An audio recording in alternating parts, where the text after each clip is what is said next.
attention to that voice, because that voice is always there and we don't pay attention to it because we just think it's us, and it is. So I started paying attention, Nikki, and I said to myself, I'm gonna write down, I'm gonna keep track how many times I have a negative thought, whether it's a violent thought, which was a lot of those, a violent thought, a jealous thought, an anger thought, right? I'm just gonna keep track. I don't remember the number exactly, but I tracked that for 24 hours. And this is one of the first things I ask my people to do when I coach them. I was well over 100, you know that? In 24 hours. Well over 100. I remember that. And when I did that, I remember me thinking, gosh, I'm really in a lot of negative moments. Like my mind, my whole thing is like a negative life. And then it makes sense to me.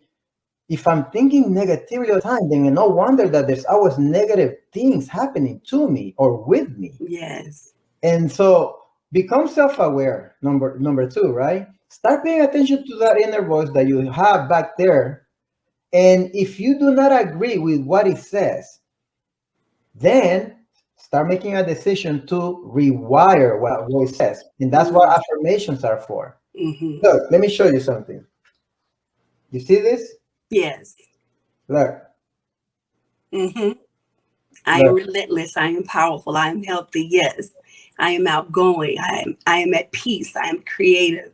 Yes. Yes. Look at the last one, Nikki. I am inspirational. I've been saying this for 20 years, I guess now, or 15, 20 years. And so I've been able to rewire that guy that I'm describing to you into these things here. And it's amazing to me when people say to me, Pablo, you're so inspirational, you're so motivational. I always go, oh my God, I've been writing that. Like it never leaves me going, oh my God, I've been saying that it's right here. And I've been saying it, I've been visualizing it, and somebody is saying it now. It's amazing how that happens. Yes. The thing that normally goes through our head first is, all right, what business can I run? And this is certainly how it played out for me. I was in corporate. I was only 20. I was in corporate for a whole 2 years, I think, from 19 to 20. It wasn't a long stint. But the conversation that I had with myself is, I don't want to be here. I don't like it. What business can I open? And that was the end of the conversation. So at that time, I had 2 little ones at home. I was a very young mother. And all I knew was that I didn't want to be in corporate. I wanted to have my own business. I didn't ask myself questions like, what do I want my life to look like? How do I want to be spending my days? What's important to me? What are my values? What do I want my family life to look like? And this is one of the biggest reasons that entrepreneurs fail, is actually because they build a business that doesn't fulfill them. It starts to feel difficult, starts to feel hard. They self-sabotage, or they just walk away from it. They don't, maybe go down the path that they should do because they've asked themselves the wrong question. So the real question that people should be asking themselves is, what do I want my life to look like? What do I want my days to look like? What's important to me? What are my values? How do I want my life to feel? How do I want to be, or who do I want to be spending my time with?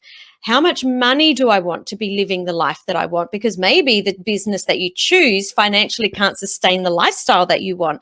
So you need to be asking yourself all these questions so that then you can start to create the business that matches the vision of your life, rather than creating a business that maybe you won't like. Maybe you'll resent your clients. That's happened to me before. And trying to jam your life into it, and that's when it's like, I don't have time to exercise or go to the gym. I don't have time to spend with my children. I'm working too many hours, and and that's what happens. So definitely the question that you need to be asking yourself first is, what do I want my life to be feeling like and looking like? And then you can start to build out what that business looks like. And then the self-doubt piece that you talked about, that feeds into that vision, because when your vision is so secure and so bright, it's very easy, because then it's not about you, because self-doubt's about you. All of a sudden, when the vision is there, it's not about you, it's about someone else, I love how you had a made-up mind to not allow yourself to put limitations on you, because it's enough with society and other people putting their own limitations on anybody. I've been through that myself, and the proving yourself, that's where I get my tenacity and my part of my drive from is if you tell me no, I'm the wrong person and the right person to tell no to, because I'm going to show you that I can do it. And I'm going to show you how great I can do it. But I had to do that so much. And I stopped allowing it to be a fight for me and become a fight in me. So I can actually take that same tenacity and encourage others in my empowerment coaching, or when I'm out speaking, or even in my book. You know, I had to fight and push so much and go past so many obstacles. I definitely can help you through yours. I can definitely help. So I understand exactly where you're coming from. But I have to ask you, Mr. Otis, what was your DJ name? Big O. Big O. May I call you Big O for the rest of the interview? And having a good time. I thought we had a great night. And now you're yelling at me. And so it just began to, the more we went out, the more it began to escalate as soon as we get back in the car or on the way, you know, back to my apartment or so. It just began to escalate more and more and more. We just have some comments that are coming in from YouTube, and we'll address those. Some are questions, some are comments. So you were noticing the more, the closer you guys were getting, the more time you were spending together, he seems to be getting a little bit more possessive. And it's a Dr. Jekyll Mr. Hyde is what I would always call it. Absolutely. Been there, done that, sis. Dr. Jekyll Mr. Hyde, everything is great. And to the public, he's amazing. Oh yes. And people would probably tell you while you were out in public how great your man was. But you knew there was something different by the time you got in the car, by the time you got home. So what were some of the other things that were starting to happen, and how far along in the relationship were you when they started happening? Well, I would say, I believe that same year, once I got back, and I never forget, I got back during Halloween and everything just seemed great.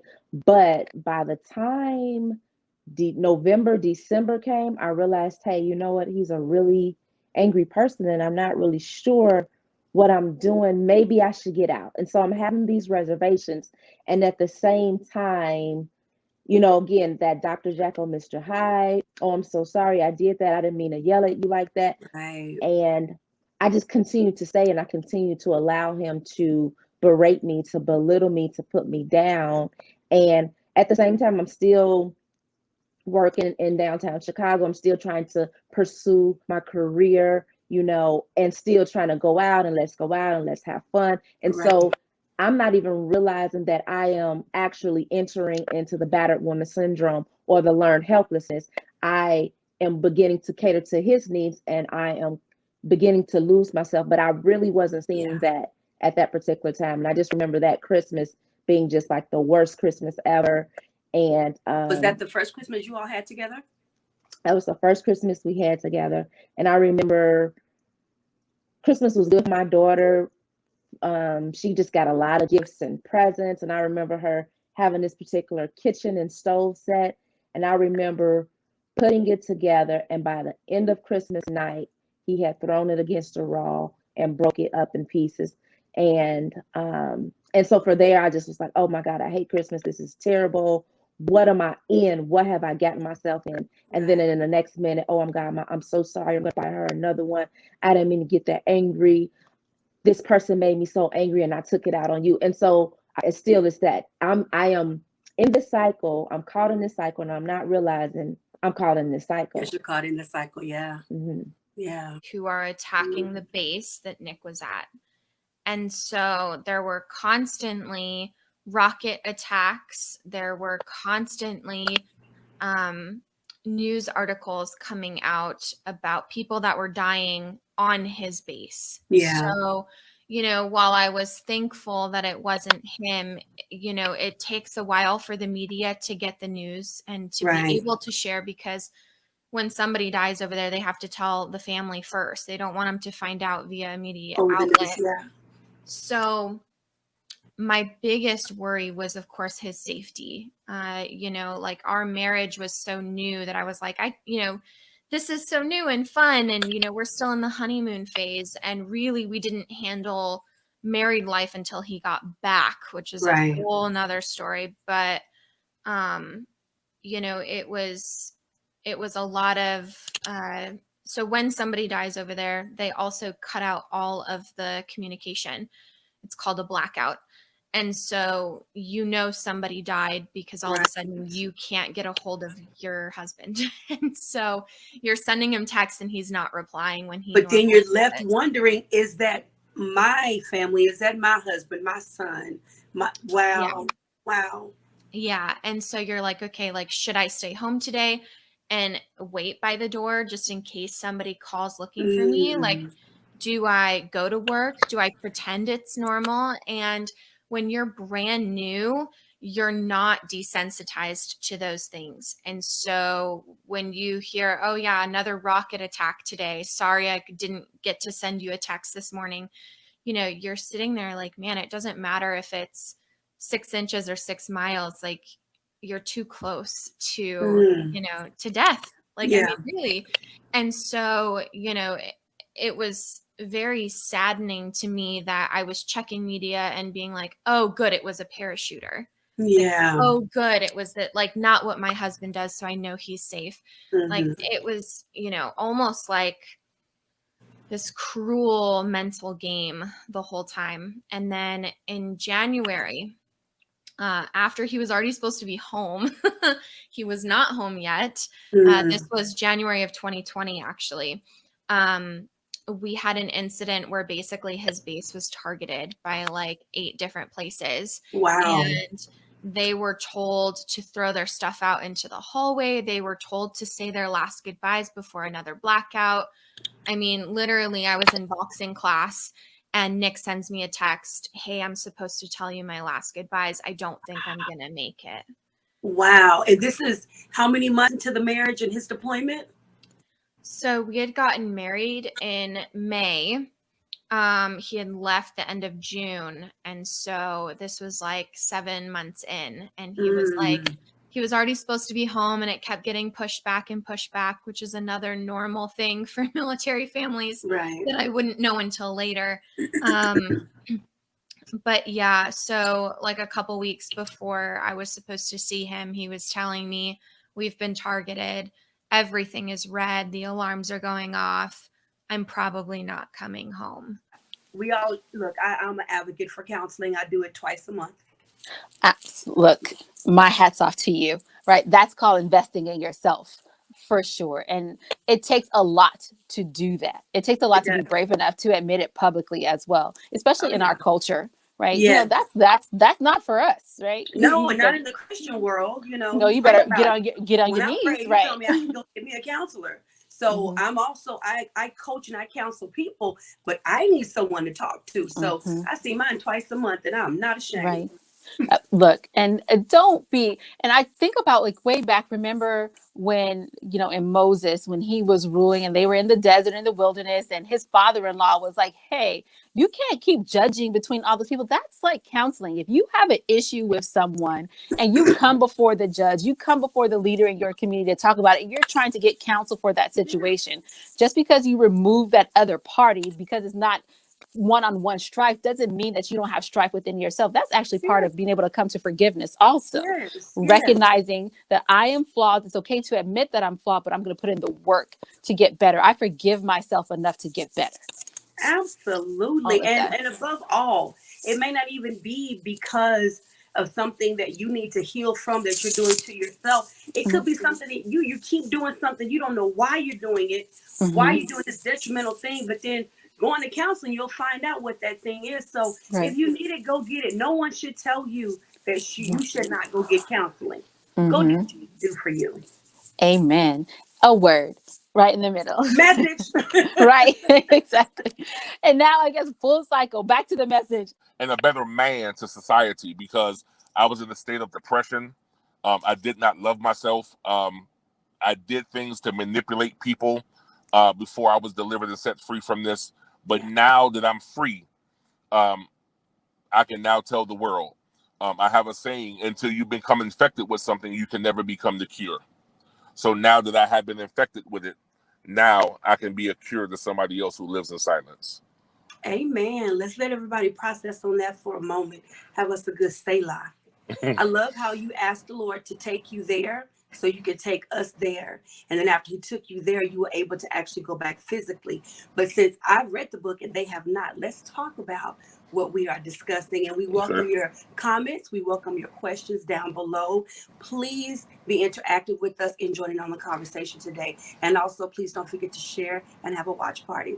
All right, so Douglas, let's talk about it. Let's talk about what the secret is. What was your untold secret? The secret was I was molested by my uncle and some by my mother from the age of 3 to the age of 16. Unbelievable, very hard to process, but it happened, and it's my truth. Amen. Okay, so the untold secret. Let's start from the beginning. You mentioned that you went back to where it starting the apartment. So take us back to your earliest memory of it. Oh, earliest memory was probably about 4. My mother came home one night after working late. We had a babysitter, and my mother woke me up because there was dishes dirty in the cabinet. And basically, I got beat for no reason. I remember my cousin telling me, and this was a few weeks ago, she said, I told your mom that if she was going to beat you like this, I could not watch you anymore. So that was my earliest memory of the beating. Not too long after that, the Division of Family Services, they called it DYFS in New Jersey. Division of Youth and Family Services actually took me away and placed me with my grandmother for about a year.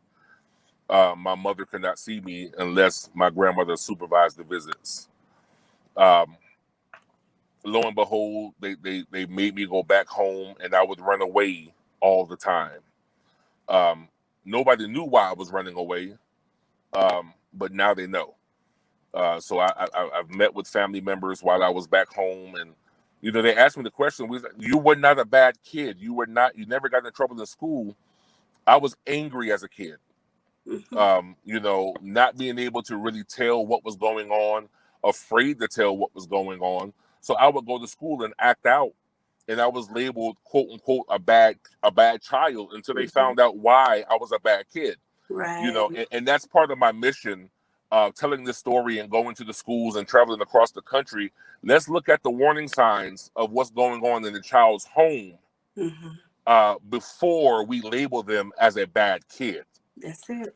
Because there's something going on that does not fit right why that child is acting out at home. I always say that there's a root, as your grandmother would say, in mine. Root. Yes. The root. There's a root to it. And because I went through it, I recognize it so easily when I see it. But yeah, there's always a root to everything. Go ahead. Yes, ma'am. Yes, ma'am. So going a little further on. So I was always the biggest kid in school. I'm 6'9" now. When I was 10 years old, I was almost 5'11". Okay. So everybody wanted to pick on the big kid. Yeah. So me defending myself, with that anger from home, I would go down the hallway and punch 8 out of the 10 kids in the hallway just to punch them. Right. Because of the anger that was built up inside. So a little further on, let me back up. When I was with my grandmother, I had an uncle that touched me in ways that people should not touch children. And I purposely do not say names. I purposely wrote the disclosure in my book because I wanted to protect their identity. Yeah, I saw the disclosure. Yeah, and that's legal reasons, and that's also to keep that person's identity hidden. You wanted to cover them, yes. Yeah, I did. And so that happened. I'm sorry. Oh. Okay, there you go. Okay. You wanted to cover them. Yeah, I wanted to cover them, so I protected that identity. So that went on for a while, and then I was finally placed into a foster home. During the foster home, I'm gonna call it epidemic. I was touched by foster parents. So, you know, in the next book, I'll expose more of that and expose the Division of Youth and Family Services, and that there's a lot that goes on with the Division of Youth and Family Services as far as people selling kids to foster homes that they know abuse kids and molest kids and things of that nature. So I'm really going to dive into that. But further along, well, before you go there, Douglas, let me ask you this question. Because a lot of times one of the questions that an adult will ask a child or ask an adult later on is, why didn't you say something? What they don't realize is we did say something, but the moment that you did, you got in trouble. Exactly. Or no one believed you. So let's talk a little about, I read in your book where you talked about getting in trouble at school because they thought you were being disobedient because you wouldn't sit down. Yes. And you couldn't sit down because you were in so much pain. Tell us about that and how you went from almost getting help to almost feeling like you were being punished because now you're being sent away. Go ahead. Right. So there was one morning I went to school and molestation had happened the night before. And my teacher, me normally being defiant, let's just be honest, I was a defiant kid. You were already hard-headed. Yeah, I was already hard-headed. Me being a defiant kid, my teacher asked me to sit down about 3 or 4 times, and I kept telling her, I can't. I can't. It hurts. I can't. And she took me to the principal's office. And the principal, like, you know, oh Lord, Douglas, what's going on now? And I think he saw the look in my eye this time to say, okay, something's really wrong. He's not playing around. Yeah. So they lifted up my shirt, and part of my skin was broken from the beating I had took the night before. And other things were happening to where I could not sit down. And so they called Division of Youth and Family Services. Now, when they called them, they put me in what they call a respite home until they did their investigation of what happened. Now, mind you, my mother, being the persuader that she was and still is, she lied to them. She manipulated the system, which is very common with mothers and fathers that kids are in the system. She manipulated the system, and they brought me back home. Now, the threat was made that if you go and tell that this is happening again, I'm going to kill you, and I'm going to hide your body and tell them that you ran away, because they were already used to me running away from home. Right. So the manipulation began there. Then she befriended my social worker. So my social worker and my mom used to hang out, used to do all things outside of the case. So my life was in jeopardy the whole time because my mother persuaded my social worker that I was lying. Your help was not the help. And my help was not the help. My help was more detriment than any good. Right. So so that happened, and finally, well, let's back up a little bit. There was a hospital in Elizabeth, New Jersey, called the Elizabeth General Medical Center. I was admitted to that hospital, no exaggeration, and I'm getting ready to actually pull my documents. 78 times. And I lied that I wanted to kill myself because I wanted to get away from my mother. So in turn, me learning how to manipulate people because my mother manipulated people, I was a good manipulator in getting away because nobody believed me. Yeah. So I used the system to help me survive. Let me say this real quick. So this goes out to all of those who work with children, may have a child, grandchild, or someone in their family that stays in trouble. Children will do anything to get attention. They don't care what kind of attention it is, especially if it can get them away from where the danger is. As a child care worker, as an early childhood educator, I have seen it.